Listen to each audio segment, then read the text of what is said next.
ఒకరి వయస్సు 120 ఏళ్ళు, మరొకరిది 150 ఏళ్ళు, ఇంకొకరిది ఏకంగా 250 ఏళ్ళు. కల నిజమా?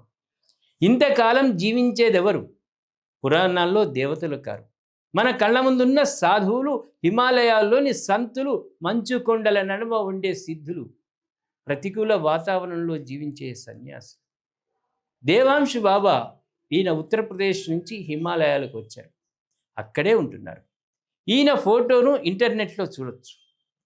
ఈయన వయస్సు మాత్రం 250 సంవత్సరాలు. ఈయన పుట్టింది 1772 మార్చిలో. చిన్నప్పుడే హిమాలయాలకు వచ్చి అక్కడే స్థిరపడిపోయారు. ఈశ్వరుని ఉపాసనలో జీవితం గడుపుతున్నారు. హిమాలయాల్లో చాలా క్లిష్టమైన ప్రాంతంలో ఆయన ఆశ్రమం ఉంది.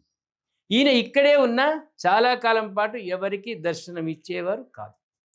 ఈయన పాదస్పర్శతో అన్ని కోరికలు తీరుతాయని ప్రజల విశ్వాసం. ఈయన ఇంతకాలం జీవించి ఉండటం విదేశీ మీడియాకు మిస్టరీగా మారింది. దీనిపై తెగ రీసెర్చ్ చేసింది.